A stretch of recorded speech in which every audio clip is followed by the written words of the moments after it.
11. 그냥 이쪽으로 오세요, 장군님. 부끄러워하실 필요는 없습니다. 새로 들어온 사람은 먼저 저에게 소개됩니다. 왜냐하면 제가 여기 이 예쁜 집에서 가장 오래됐기 때문입니다. 장군님은 왜 산책 지팡이로 죄 없는 정문바닥을 때리고 모든 담장 앞에서, 모든 예배당 앞에서, 그리고 온실 옆에서 쉼없이 고개를 흔들며 사정거리라고 중얼거리십니까? 사정거리란 멋진 말입니다. 총알이나 포탄이 자유롭게 다니는 궤도니까요. 오토 뭐라고요? 퀘스트라고요? 안 돼요. 개인적인 것들은 말하지 마세요. 이름을 불러서는 안 됩니다. 게다가 오토란 이름을 가진 이름이 있습니다. 장군님을 사정거리라고 불러도 될까요? 나는 장군님을 보고 그걸 알았습니다. 장군님의 목소리에서도 알 수 있었고 호흡에서도 냄새가 났어요. 장군님은 물소의 성찬을 드시기만 한 것이 아니라 그것으로 아주 살았어요. 시종일관한 습생이었습니다. 이제 경청을 해보세요. 신참자, 가톨릭 신자이신가요? 물론 그 반대라면 내가 놀랄 겁니다. 미사의 복사도 할 수 있으세요? 물론 가톨릭 신부들에게서 교육을 받으셨겠죠? 제가 웃는 걸 용서하세요. 우리는 여기서 3주째 복사를 새로 구하고 있답니다. 발로슈가 치유가 다 됐다고 그들이 내보내버렸습니다. 당신이 이곳에서 약간 쓸모있다면 어떨까요? 당신은 착각하고 있지만 해로운 사람은 아니죠. 폭력적이지도 않고 적당한 기회든 적당치 않은 기회든 사정거리만을 중얼거리는 것이 유일하게 기이한 버릇이죠. 미사책을 오른쪽 재단에서 왼쪽으로 다시 왼쪽에서 오른쪽으로 놓는 일점은 할 수 있을 겁니다. 감실 앞에서 무릎을 꿇을 수 있으시겠죠? 어떻습니까? 게다가 당신은 참으로 건강하시죠? 이 일이 바로 당신의 직업입니다. 내 탓이요, 내 탓이요, 정말 내 탓이로다 하고 가슴을 치면서 말할 수 있으시겠죠? 가톨릭 신부에게서 교육받은 교양 있는 장군이 어떻게 쓰일 수 있는지를 아시겠죠? 저는 요양소의 신부에게 당신을 우리의 새 복사로 추천할 것입니다. 동의하시는 거죠? 고맙습니다. 어떤 사람이 귀족인지 금방 느끼죠. 아닙니다. 돌아서 온실로 가십시오. 당신의 연장에 해당하는 무언가를 보여드리겠습니다. 부탁하는데 당신은 어울리지 않은 행동, 서툰 춤 같은 것을 내게 보이지 마세요. 내 나이는 70살이고 당신은 73살입니다. 손에 키스하지도 노인의 애정을 표시하지도 마세요. 의미 없는 일은 그만두세요. 잘 들어보세요. 저기 연녹색 유리창 뒤의 무언가가 보이세요? 그래요. 그것은 무기예요. 그것은 우리의 훌륭한 감독 정원사 무기고입니다. 저 무기로 토끼, 자고, 까마귀, 노루를 쏘았어요. 왜냐하면 우리 감독 정원사는 열정적인 사냥꾼이거든요. 그리고 저기 무기들 사이에 예쁘게 생긴 손잡이가 달린 검은 물건이 있죠. 권총입니다. 이제 당신이 사관 후보생으로서 또는 소위로서 배웠던 솜씨를 발휘해 보세요. 그 물건이 정말로 생명을 위협할 수 있는지, 그것으로 누군가를 살해할 수 있는지 말해 보세요. 이제는 날 질리게 할 수 없어요. 늙은 검객, 조금이라도 물소의 성찬을 먹었다면 나를 약하게 만들 겁니다. 몇 가지 질문을 할게요. 떨지 마세요. 나는 약간 돌아서나 73살의 당신 가슴에 권총을 겨누어 국가의 연금을 절약하게 하지는 않을 겁니다. 나는 국가의 무언가를 절약하게 할 생각은 없어요. 명백한 군사적 질문이니 군사적인 답을 하세요. 이 물건으로 사람을 살해할 수 있어요? 예? 좋아요. 명중률을 가장 높이려면 몇 미터 거리에서 쏘아야 합니까? 10m, 12m, 25m가 사정거리라고요? 맙소사, 흥분하지 마세요. 노 장군이 어떻게 그렇게 겁을 낼 수가 있습니까? 신고라고요? 신고할 것은 아무것도 없습니다. 당신들은 신고 교육을 아주 심하게 받으셔서 그냥 놔두는 일이 없으시죠? 그렇죠? 내 손에 키스하세요. 그러나 입은 꼭 다무세요. 내일 아침에 복사를 하시는데 동의하시는 거죠? 아름다운 백발의 훌륭한 교육을 받은 복사를 여기선 한 번도 모셔본 일이 없어요. 당신은 통 유일한 걸 모르시는군요. 지금 내 관심은 무기에 있습니다. 당신의 관심이 사정거리에 있듯이 말이에요. 각자가 자기의 즐거움을 누리도록 내버려 두는 것이 이 집의 불문율에 속한다는 걸 당신은 알려고도 하지 않으십니까? 당신도 사정거리라는 기벽을 가졌죠. 비밀 엄수, 사정거리. 당신의 훌륭한 교육을 기억하세요.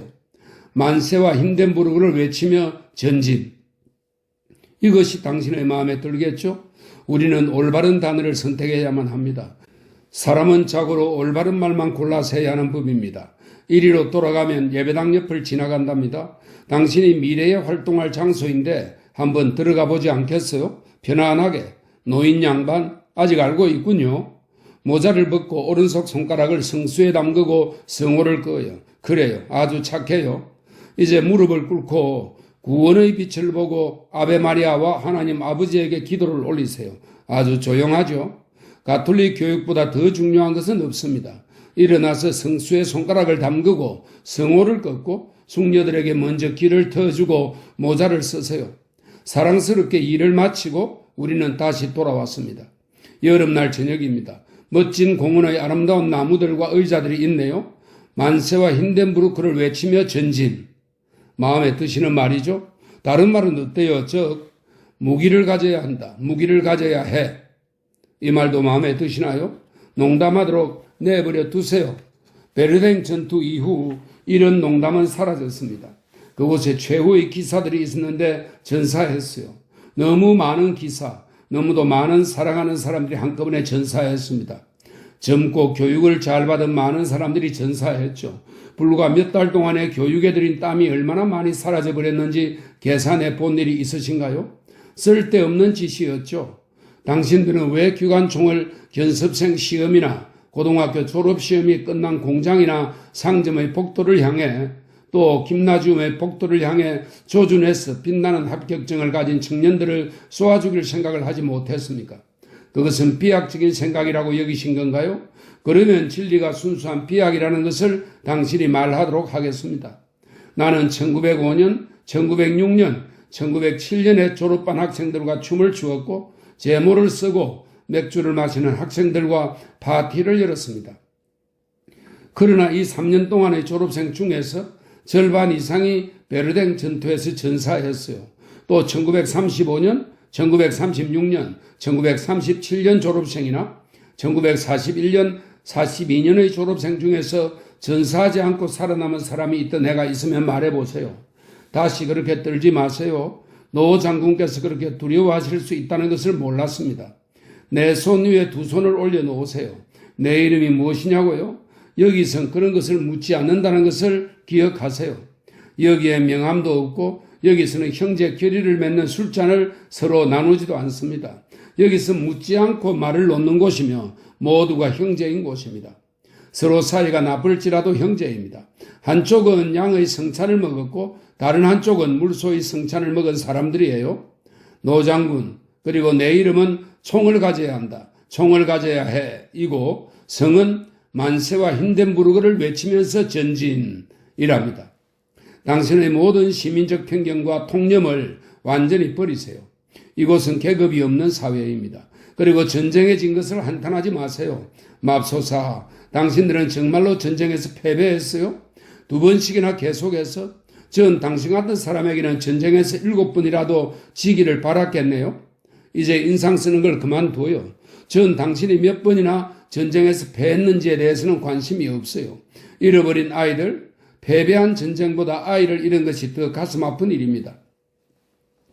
당신은 여기 덴크리넨의 요양소에서 복사나 일을 할 수 있어요. 최고로 명예로운 활동입니다. 그리고 내게 독일 장례에 대해서 말하지 마세요. 독일의 장례는 정확하게 잘 계획되어 있다고 신문에서 읽었어요. 당신이 울어야 할지라도 그렇게 청승맞게 울지는 마세요. 그들이 당신에게도 부당한 일을 했나요? 당신의 명예가 손상되었어요? 모든 낯선 사람에게 해를 입힌다면 결국 명예가 무슨 소용이 있겠습니까? 그렇지 않아요? 그러나 당신은 여기 이 정신병원에서는 잘 지낼 것이니 이제 편히 계세요. 여기는 정신의 상처를 입은 사람이 들어오는 곳이며 어떤 콤플렉스도 존중을 받는 곳입니다. 단지 한 가지 비용의 문제가 있어요. 당신이 가난하면 채찍에다가 냉수가 있을 것입니다. 그러나 여기서는 모든 놀이를 함께 해요. 심지어 당신은 외출하여 덴크리넨에서 맥주를 마실 수도 있어요. 단지 사정거리라고 외치기만 하면 돼요. 2번째 군대를 위해 또 3번째 군대를 위해서 말입니다. 그러면 누군가가 예 장군님 하고 대답할 겁니다. 시간은 전체적으로 이해되는 것이 아니라 세부적으로 이해되는 것입니다. 여기서 시간은 결코 역사가 될 수 없어요. 아시겠어요? 난 당신 이미 내 눈을 보았다고 기꺼이 믿을 겁니다. 콧잔등 위에 붉은 상처를 지닌 어떤 사람이 내 눈을 보았다고 믿을 겁니다. 그러나 이런 제시와 이런 연관성은 여기서는 허락되지 않습니다. 이곳은 항상 오늘입니다. 오늘은 베르댕이고 오늘 하인리히가 죽었고 오토가 전사했고 오늘은 1942년 5월 30일이에요. 오늘 하인리히는 내 귀에 대고 속삭였어요. 만세와 힌덴부르크를 외치며 전진. 당신은 그를 아시죠? 그의 손을 잡았죠? 아니, 오히려 그가 당신 손을 잡았는지 모르겠네요. 자, 이제 우리 일을 좀 해요. 복사에게는 어떤 기도가 배우기가 가장 어려운지 전 알고 있죠. 전 그걸 내 아들 오토와 함께 배웠으며 그가 읽는 것을 듣지 않을 수 없었어요. 주여, 사제의 손으로 바치는 이 제사를 받아들이옵시옵소서. 주의 이름에는 영광이 되고, 다음이 제일 어려운 대목입니다. 노장군. 우리와 온 누리 교회에 유익함을 주시옵고. 따라해 보세요, 노장군.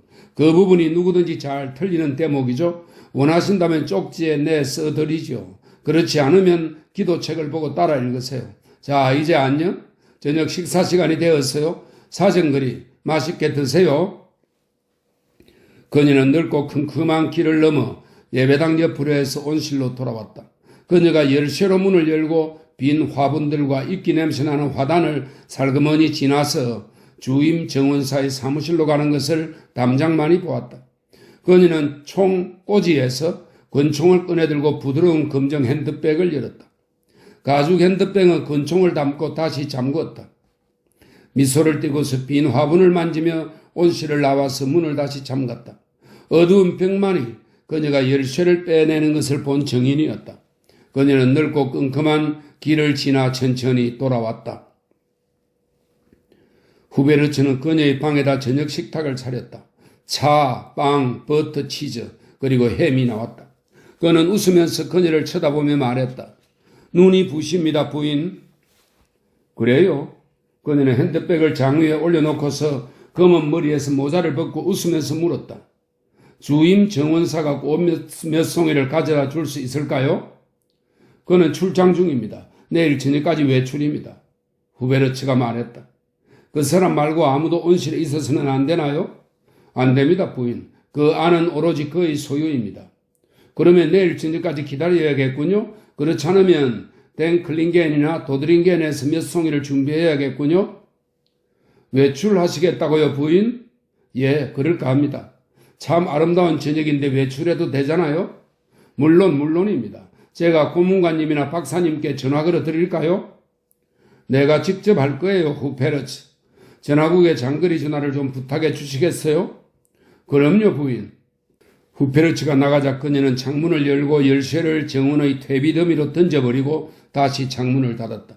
그녀는 찻잔에 차와 우유를 따르고 자리에 앉았다. 전화기를 자기 쪽으로 끌어당겼다. 받아요, 받아. 그녀는 낮은 소리로 말하며 수화기를 들고 떨고 있는 오른손을 왼손으로 꼭 눌렀다. 난 핸드백에 죽음을 넣고 삶으로 돌아갈 준비가 되어 있어요. 이 차가운 금속을 누르는 것으로 충분하다는 것을 그들 모두는 몰랐어요. 무기를 글자로만 이해하고 있어요. 나는 무기가 필요 없어요. 권총이 그것을 할 수 있어요. 받아요. 받으라고. 몇 시인지 말해봐요. 받아서 부드러운 목소리로 말해요.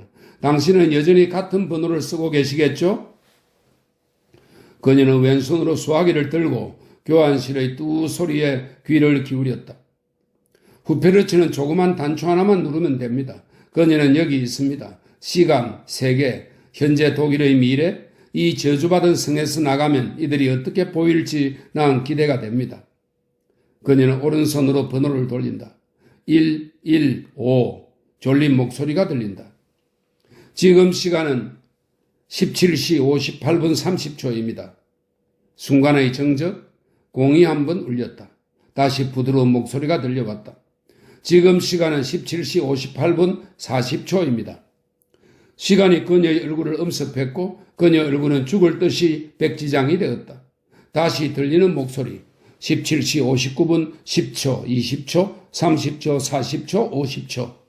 둔탁한 공소리가 났다.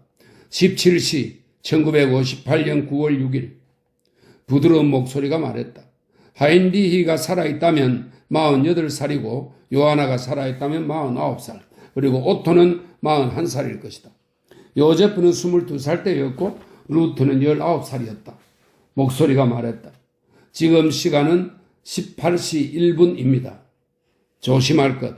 그렇지 않으면 난 정말로 미치게 될 것이고 이 유희는 심각해질 것이다. 그리고 나는 결국 영원히 오늘과 같은 처지로 떨어져 버리고 말 것이다. 문지방을 찾지 못하고 잡초투성에 담벼락을 돌다가 입구를 찾지 못할 것이다. 시간의 명함은 결투 신청과도 같아서 받아들일 수가 없다. 1958년 9월 6일 18시 1분 40초 복수에 가득 찬 주먹이 내 주머니 거울을 깨뜨렸고 남은 두 조각만이 죽은 사람같이 창백한 내 얼굴을 비추고 있다. 나는 몇 시간씩 계속된 폭파 소리를 들었다. 나는 분노한 사람들의 속삭이는 소리도 들었다. 그들이 우리 수도원을 공중에 날려버렸어요. 경비원, 수위, 정원사, 젊은 제빵사가 끔찍한 소문을 퍼뜨렸다. 나는 그렇게 나쁘게 생각지 않은 소식을 말이야. 사정거리, 콧장등 위의 붉은 흉터, 깊고 푸른 눈. 그런 사람이 누구일까? 그가 그 사람인가? 누구?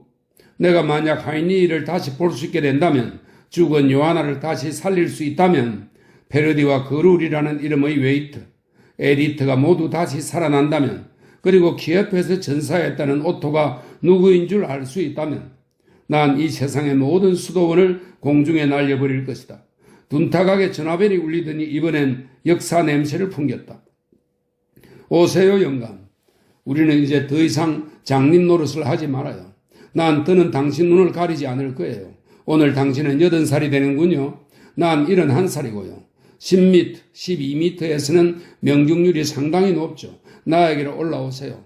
해, 주, 날, 시간, 그리고 분, 몇 초라고요? 18시 플러스 2분 20초.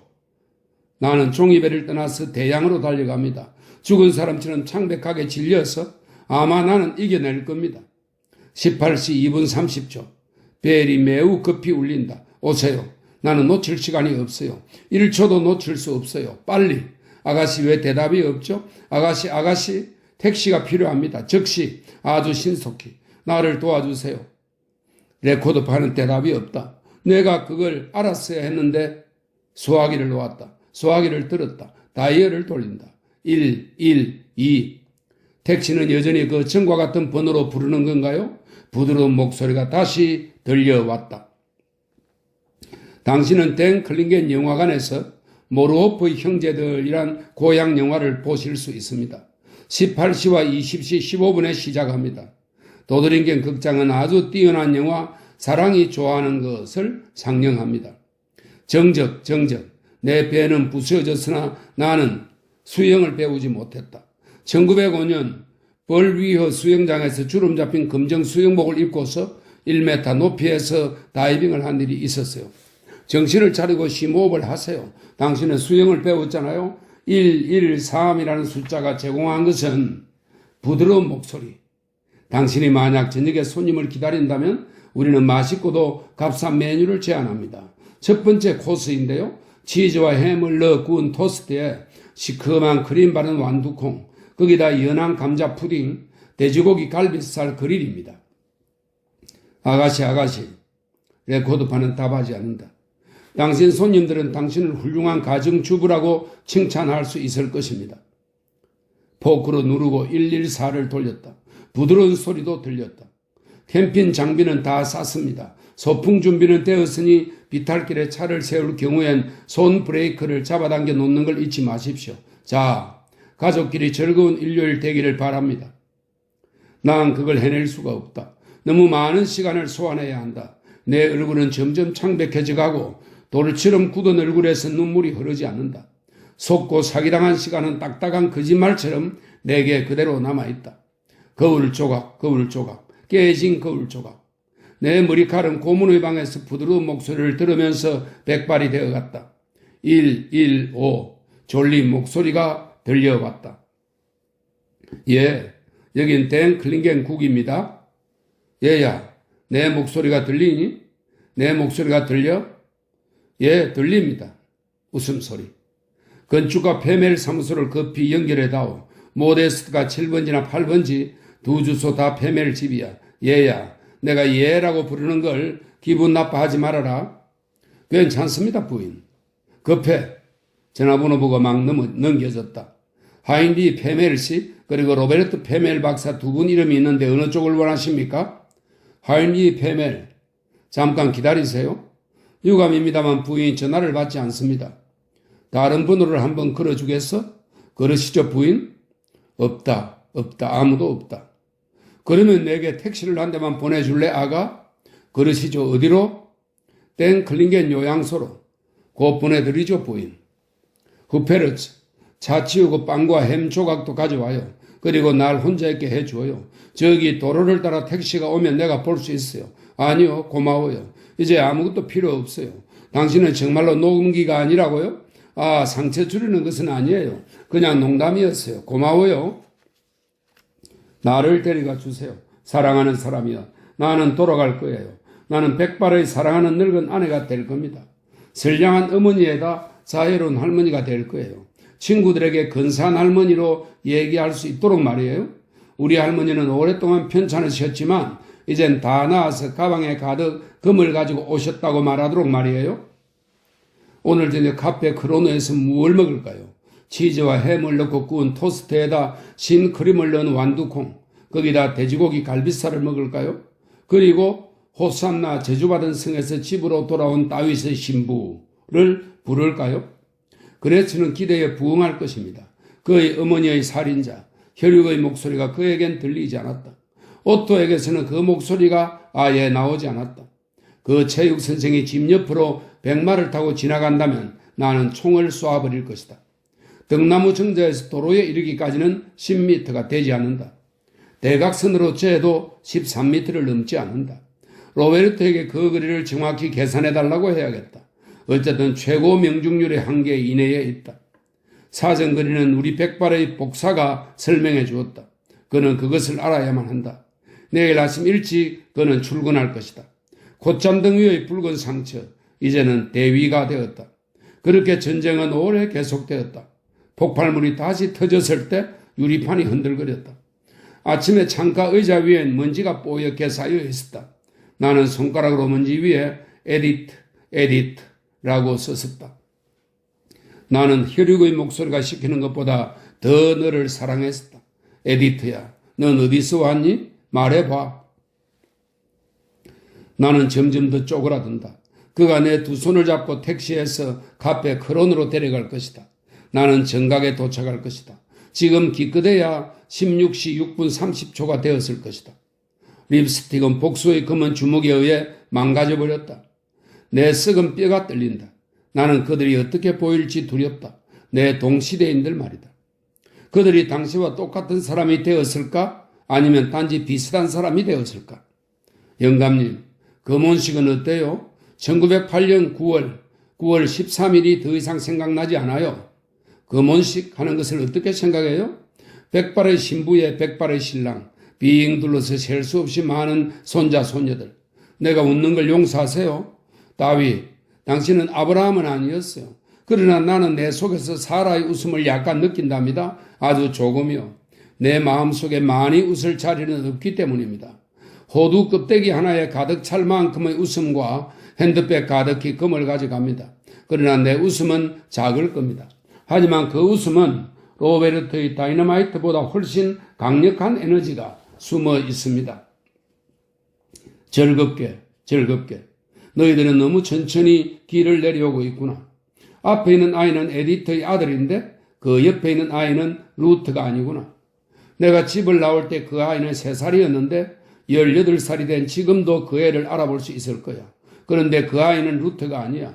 손놀림을 잘못 배우진 않지. 호두 껍데기 속에 나무가 들어있는 법이야. 루트의 손놀림에서 어머니의 모습을 보았지. 그 아이가 이마에 머리를 만지는 모습 말이야. 루트는 어디에 있을까? 그 애가 날 용서해 주어야 할 텐데. 그 아이는 낯설지만 예쁜 숙녀구나. 아, 영감, 당신에게 정손자를 낳아줄 숙녀로군요. 영감, 당신은 내 손을 잡고 택시로 데려다 주시겠죠? 빨리요. 1초도 허비할 수 없어요. 벌써 택시가 왔군요. 내가 얼마나 정리를 잘할 수 있는지를 보게 될 거예요. 어쨌든 모두 건축가의 아내로서 익힌 것입니다. 택시에 자리를 만들어 주세요. 오른쪽에 로베르토와 예쁜 낯선 숙녀가 서 있고 왼쪽엔 손자를 데리고 영감이 서 있군요. 로베르토야, 로베르토야, 여기는 너가 누군가의 어깨에 꼭 손을 얹어야 되는 곳이냐? 도와줄까? 버팀목이 필요하니? 영감 들어오세요. 행운을 가져오세요. 파티를 열고 즐거워합시다. 시간이 무르익었어요.